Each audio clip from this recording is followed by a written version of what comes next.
नमस्कार, आदाब and welcome. This is Sarthak and you are watching the Sunday show, जहां हम करते हैं हफ्ते की न्यूज की बात एंटरटेनमेंट के साथ। इस हफ्ते एक बड़ी कंट्रोवर्सी हुई जब फीफा ने ऑल इंडिया फुटबॉल फेडरेशन यानी कि AIFF को सस्पेंड कर दिया। अच्छा, quick introduction. FIFA is the international body of football और AIFF इंडिया की है। जैसे क्रिकेट में होता है ना ICC और BCCI, वैसा ही मसला है। अब इससे पहले मैं आपको बताऊं ये क्यों हुआ। आपको जानना जरूरी है कि फुटबॉल दुनिया के सबसे बड़े स्पोर्ट्स में से एक है, जो उसकी हालत इंडिया में हमेशा से खस्ता ही रही है। इतनी बड़ी आबादी और इतने बड़े टैलेंट पूल के बाद भी इंडिया दुनिया को बहुत ही कम फुटबॉल सुपरस्टार्स दे पाया है। इसकी कई वजह है। इंफ्रास्ट्रक्चर नहीं है, पॉलिटिक्स बहुत है और जनता को भी कोई खास इंटरेस्ट नहीं है। आपके घर के पास में अगर कोई फुटबॉल फील्ड है तो आप जाके देख लो, वहां बच्चे क्रिकेट खेल रहे होंगे। इंडिया में स्ट्राइकर सिर्फ कैरम में होता है और इस बात से आप भी रिलेट करेंगे कि ज्यादातर लोग मैनचेस्टर यूनाइटेड और FC बार्सिलोना की जर्सी सपोर्ट के लिए कम, सोशल स्टेटस के लिए ज्यादा खरीदते हैं। कुछ समय पहले इंडियन सुपर लीग आया था, ISL, तो लोगों को लगा कि अब फुटबॉल की कंडीशन थोड़ी इंप्रूव होगी, बट वो भी खास कोई चेंज ला नहीं पाया माइंडसेट में। लेकिन अब हो गए हैं बैन। क्यों? देखो, इसकी वही वजह है जो 90% हमारी प्रॉब्लम्स की होती है, पॉलिटिक्स। प्रफुल्ल पटेल जो 3 बार चेयरमैन रह चुके थे, वो 3 टर्म के बाद भी अपनी गद्दी नहीं छोड़ रहे थे। फिर सुप्रीम कोर्ट ने एक कमेटी बनाई और उन्होंने कुछ ऐसे चेंजेस सजेस्ट किए जो फीफा को पसंद नहीं आए। और जब फ्रिक्शन ज्यादा बढ़ गया तो फीफा ने कहा, भाई हटा सावन की घटा, हमें आपसे लड़ना ही नहीं है, ये लो बैन का नोटिस। अब ये बैन बहुत दुखद है क्योंकि पॉलिटिक्स खेली गई ऊपर वाले लेवल पे झेलेंगे प्लेयर्स। जैसे कि अंडर 17 वुमेन वर्ल्ड कप जो हमारे ही देश में होना था, वो अनसर्टेन हो गया है। पर क्लब लेवल पे जो मैचेस होते हैं, और अगर मान लो कोई प्लेयर ऐसा है जो अपने टैलेंट बेसिस पे कोई बड़े क्लब से साइन होने जा रहा है, तो उसमें भी प्रॉब्लम आ सकती है। आपका इस मामले पे क्या कहना है, आप कमेंट करके बता सकते हैं। एक और बड़ा मसला तब हुआ जब दिल्ली के deputy chief minister Manish Sisodia के घर पर CBI ने रेड कंडक्ट की। Delhi Deputy Chief Minister Manish Sisodia has tweeted saying that the Central Bureau of Investigation is at his residence. अब ये रेड मेनली हुई है जो पिछले साल दिल्ली ने नई एक्साइज पॉलिसी लाई थी उसके अंडर, जिसमें उन्होंने कई सारे चेंजेस किए थे। जिसमें उन्होंने कहा था कि भाई जो प्राइवेट प्लेयर्स हैं वो ज्यादा आएंगे, गवर्नमेंट इंटरफेरेंस कम होगा, 3 बजे तक ठेके खुले रहेंगे। जिसके बाद दिल्ली के गवर्नर ने कहा था कि इसमें घपलामारी हो रही है और CBI जांच की मांग की थी। और अब CBI ने उनके घर पर रेड की है। अब ऑब्वियसली इसके बाद जो रिएक्शन थे वो काफी ज्यादा प्रेडिक्टेबल थे। आम आदमी पार्टी के लोगों ने बोला कि भाई हमारे स्वास्थ्य और शिक्षा में किए गए कामों से घबरा रहे हैं, इसलिए ये एजेंसीज का यूज कर रहे हैं हमको दबाने के लिए। और बीजेपी का कहना था कि नहीं नहीं, ये करप्शन कर रहे हैं भैया। तो साला होना ही चाहिए। सबसे बड़ी खबर तब रही जब उम्र कैद काट रहे बिल्किस बानो केस के 11 कॉन्विक्ट्स को इस हफ्ते रिहा कर दिया गया। 11 convicts who were sentenced to life imprisonment in the Bilkis Bano gang rape case walked out of prison this Independence Day under a Gujarat state remission policy. सवाल उठता है कि बिल्किस बानो केस क्या है। दरअसल वो कुछ केस नहीं होते जिनको सुनकर रूह कांप जाती है, ये उनमें से एक है। मैं थोड़ा समरी दूंगा, डिटेल्स में नहीं जाऊंगा, और वो क्यों आप समरी सुनकर समझ जाओगे। 2002 में गुजरात में साबरमती एक्सप्रेस की एक बोगी में कार सेवकों के जिंदा जलने के बाद गुजरात में दंगे भड़के थे। हमें से कई लोग ऐसे हैं जिन्होंने उस वक्त अपना होश भी नहीं संभाला था। और यह घटना न सिर्फ प्रधानमंत्री मोदी के करियर पर बल्कि देश की छवि पर भी एक बहुत बड़ा धब्बा था। है, कई लोगों के घर जल गए, कई लोगों की मौत हो गई, कई लोगों ने अपने घर से पलायन कर लिया। लेकिन इनमें से एक था बिल्किस बानो का केस। 20 साल की एक प्रेग्नेंट महिला जिसके 7 फैमिली मेंबर्स को भीड़ ने मार दिया, जिसमें इनकी छोटी बच्ची भी शामिल थी। इनके साथ गैंग रेप हुआ और फिर इनको भी बाद में मरने के लिए छोड़ दिया, बट ये बच गई और फिर उन्होंने अदालत में न्याय की लड़ाई लड़ी और अपने अपराधियों को उम्र कैद की सजा दिलवाई। 15 साल बाद स्टेट गवर्नमेंट ने अपनी 1992 की रेमिशन पॉलिसी के अंडर इन कन्विक्ट्स को रिहा कर दिया। इसके बाद देश भर में लोगों ने इस फैसले को क्रिटिसाइज किया। इनफैक्ट जिस जज ने उम्र कैद की सजा सुनाई थी, उस जज ने भी इस फैसले की निंदा की। और राइटर्स, एक्टिविस्ट, फॉर्मर ब्यूरोक्रेट्स, जजेस समेत 6000 लोगों ने चिट्ठी लिखकर सुप्रीम कोर्ट से कहा है कि ये गलत हुआ है, आप इंटरवीन कीजिए और इस फैसले को वापस लीजिए। देखिए, आप एक पॉइंट लिए मान सकते हो कि स्टेट गवर्नमेंट की एक पॉलिसी के अंडर रिमिशन दिया गया है, सुप्रीम कोर्ट में याचिका दायर है, and you can trust the system to deliver justice. लेकिन दुख तब होता है जब ऐसे फैसले के बाद जब देश भर में आक्रोश है, तब एक नेता आके बोलता है कि क्योंकि ये जो कॉन्विक्ट हैं ये एक जाति विशेष से हैं, इसलिए संस्कारी हैं। मतलब इतने गंभीर केस पर ऐसे स्टेटमेंट्स, विश्वास नहीं होता ना। Welcome to India 2022। अब सबसे पहले इस हफ्ते की खबरों पर नजर डाल लेते हैं। कितना क्लीशे है ना, खबरों पर नजर डाल लेते हैं, चेप। Now back to the topic. ये तो आप जानते ही हैं कि हमारे शहरों में अगर जातिवाद से ज्यादा कोई चीज बड़ी है तो वो है पोल्यूशन। सर्दियां आने तो दिल्ली में इतना लोग खासेंगे, हर दूसरा आदमी केजरीवाल सपोर्टर लगेगा। अब पोल्यूशन को ही लेकर हाल ही में आई ग्लोबल एयर रिपोर्ट, जिसमें दुनिया भर की जो कुछ मेजर सिटीज हैं उनमें पोल्यूशन को मापा गया और पाया गया कि PM 2.5 पोल्यूटेंट की बात करें तो दुनिया की जो टॉप 20 मोस्ट पोल्यूटेड सिटीज हैं उनमें भारत की 3 सिटीज शामिल हैं। इस मामले में दिल्ली दुनिया की सबसे ज्यादा पोल्यूटेड सिटी है। सही खेल गया। गर्व करने की बात नहीं है कोई, इस लिस्ट में दूसरे स्थान पर हमारी ही सिटी कोलकाता थी और मुंबई 14वें स्थान पर था। अब जब पॉल्यूशन की बात आती है तो 3 मेजर पॉल्यूटेंट होते हैं, PM 2.5, PM 10 और नाइट्रोजन डाइऑक्साइड, जो पॉल्यूशन मतलब गाड़ियों वगैरह से निकलता है। इसमें सबसे ज्यादा खतरनाक जो होता है वो होता है PM 2.5, और इसको PM 2.5 इसलिए कहते हैं क्योंकि इसका जो डायमीटर होता है वो 2.5 माइक्रोमीटर होता है।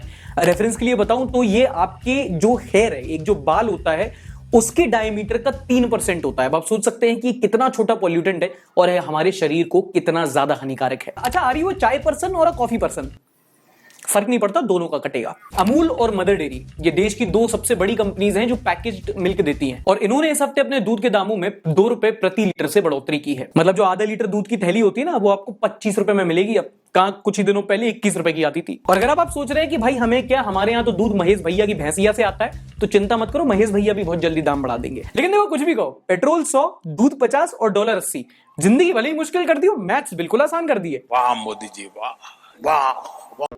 हाल ही में कर्नाटका हाई कोर्ट ने एक बहुत इंपॉर्टेंट डिसीजन लिया है। एक इंश्योरेंस कंपनी और एक मृतक के परिवार में चल रहे केस में सुनवाई देते हुए कर्नाटका हाई कोर्ट ने कहा कि अगर किसी मृतक की एक मैरिड यानी कि शादीशुदा बेटी है तो वो भी उसके इंश्योरेंस कंपेंसेशन की हकदार होगी। दरअसल इंश्योरेंस कंपनी ने हाई कोर्ट में अपील करके कहा था कि विवाहित बेटियों को कॉम्पेंसेशन नहीं दिया जा सकता क्योंकि वो डिपेंडेंट नहीं है और क्लेम लॉस ऑफ डिपेंडेंस के अंडर होता है, जिस पर कोर्ट ने बहुत अच्छा आर्ग्यूमेंट देते हुए कहा कि भाई जो डिपेंडेंस होता है वो सिर्फ फाइनेंशियल नहीं होता, वो इमोशनल भी होता है। इसलिए बेटा हो या बेटी, शादीशुदा हो या नहीं, कॉम्पेंसेशन तो दिया जाएगा। तो खुदा ना खास्ता अगर कोई भगवान को प्यारा हो जाता है तो आपके घर में कॉम्पेंसेशन की लड़ाई नहीं होगी, सिर्फ प्रॉपर्टी के लिए करोगी। इसी बात पे एक शायरी सुनो। पबजी में ग्रेजुएट हैं, किताबी पढ़ाई ना हो, पबजी में ग्रेजुएट हैं, किताबी पढ़ाई ना हो, और वो फैमिली कैसी, और वो फैमिली कैसी जहां प्रॉपर्टी पे लड़ाई ना हो। हाय हाय, क्या बात है। देखिए, 15 अगस्त को हर साल हमारे देश का स्वतंत्रता दिवस मनता है। इस साल भी मना था। तुमने डीपी बदली थी, तिरंगा लगाया था, दूर हो जाओ मेरी नजरों से। अब इस दिन कई चीजें होती हैं, जैसे प्रधानमंत्री एक अपनी स्पीच देते हैं, देश उत्साह मनाता है, ऑफिसेस की छुट्टी होती है। लेकिन एक और जो इंटरेस्टिंग बात होती है वो ये कि हमारे जो सिक्योरिटी पर्सनल्स होते हैं, जो CRPF होता है, जो हमारा पुलिस बल होता है, जो बॉर्डर सिक्योरिटी फोर्स होता है, उन्हें बहादुरी के मेडल्स मिलते हैं और इनके बीच में आपस में एक बड़ा हेल्दी सा कॉम्पिटिशन चलता है कि किस फोर्स ने कितने मेडल्स जीते। इस साल 1082 यानी कि 1082 पर्सनल्स को 3 कैटेगरीज में मेडल मिले। इसमें CRPF यानी कि सेंट्रल रिजर्व पुलिस फोर्स और जम्मू कश्मीर पुलिस का इस बार फिर से बोलबाला रहा। दोनों फोर्सेस ने मिलाकर आधे से ज्यादा पुलिस गैलेंट्री मेडल्स जीते। इसके साथ अन्य जवानों को 87 प्रेसिडेंट पुलिस मेडल्स, PPM और 648 police medals for meritorious service मिले। चलो, अगली न्यूज है हमारी दवाइयों से रिलेटेड। डोलो 650, इस दवाई का नाम तो आपने जरूर सुना होगा। सुना क्या, खाया होगा। आपको कभी बुखार हो, सर में दर्द हो, गले में खराश हो, एड्स हो, कैंसर हो, डोलो खिला दी जाती है। हमारे देश में हर प्रिस्क्रिप्शन में डोलो आती है। हमारे यहाँ ऐसा ही होता है। लग रहा है गले में खराश हो गई थोड़ी। डोलो खा लो बेटा, डोलो। थोड़ा मेंटल हेल्थ। हाँ तो डोलो खा लो, डोलो। पापा मुझे थोड़ी वीकनेस सी लग रही है। बेटा डोलो खा लो। पापा मेरी डोलो तो खा लो। नौकरी चली गई मेरी। तो फिर बेटा तुम हवा खा लो।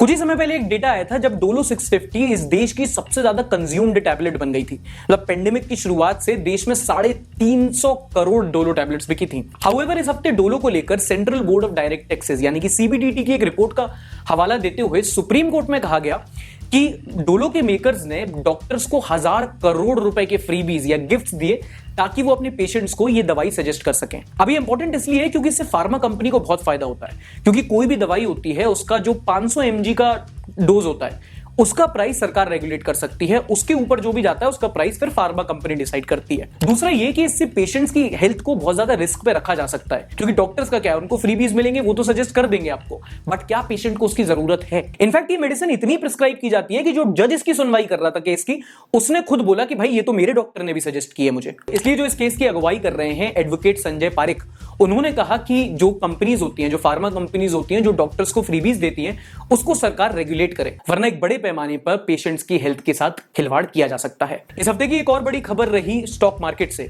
जहां पर जाने माने इन्वेस्टर और बिलियनर राकेश झुनझुनवाला का निधन हो गया। He was both a trader as well as a chartered accountant, one of the richest men in the country, and he was also launching a new airline, Akasa, which the aviation world was watching with fingers crossed. So अगर आप stock market से थोड़ा वाकिफ नहीं है तो आप समझ लीजिए कि Rakesh Jhunjhunwala was like a celebrity in the stock market. इनको big bull of Dalal street कहा जाता था क्योंकि बहुत रिस्क पे खेलते थे और जिन जिन स्टॉक्स पे बेट लगाते थे वो ज्यादातर सक्सेसफुल होते थे। इनके पोर्टफोलियो को लोग बहुत क्लोजली ट्रैक करते थे और इस हफ्ते हमने उनको खो दिया। अगली खबर है फाइनेंस से, जहां बीते महीने देश का WPI यानी कि होलसेल प्राइस इंडेक्स, जिसे हिंदी में महंगाई दर भी कहते हैं, वो घटकर 13.93% यानी कि 13.93% हो गया है। मोटा मोटा 14%। अगर सरल शब्दों में बोलूं तो जो महंगाई तेजी से बढ़ रही थी अब उसमें थोड़ी सी गिरावट आई है। इसके साथ ही खुदरा महंगाई दर यानी कि रिटेल इन्फ्लेशन भी घटा है, बट प्रॉब्लम यह है कि ये घटने के बावजूद अभी भी डबल डिजिट में है, यानी कि कम होने के बावजूद भी बहुत ज्यादा है। बट ऑल थिंग्स सेड, महंगाई में अब कम से कम थोड़ी कमी तो आई है, डायन नहीं, कम से कम चुड़ैल है। चलिए अब इस हफ्ते की कुछ नॉनसेंस न्यूज पर नजर डाल लेते हैं। वो न्यूज जहां आपको एंटरटेनमेंट और इंफॉर्मेशन दोनों इक्वल क्वांटिटी में मिलता है। ये सुनो, यूपी के एक लॉयर हैं तुंगानाथ चतुर्वेदी जी। 1999 यानी कि आज से लगभग 22 साल पहले इन्होंने मथुरा से लेके मुरादाबाद की एक ट्रेन टिकट बुक की थी, जिस पर रेलवे ने इनसे 20 रुपए एक्स्ट्रा चार्ज कर लिए थे। तो इन्होंने फिर रेलवे से लड़ाई की। जब इनको रिफंड नहीं मिला तो इन्होंने कंज्यूमर कोर्ट में कंप्लेंट की और आज लगभग 22 साल और 100 हियरिंग के बाद इन्होंने रेलवे से अपना केस जीत लिया है। हाँ, 20 रुपए वापस लेने के लिए उन्होंने 22 साल कोर्ट केस लड़ा। अब इस केस से हमें दो चीजें सीखने को मिलती हैं। एक कि अगर पैसा हक का है तो कभी जाने नहीं दो, और दूसरी के लॉयर से तो कभी पंगे नहीं लेने चाहिए। हाल ही में एक फ्लाइट 6 घंटे डिले हो गई।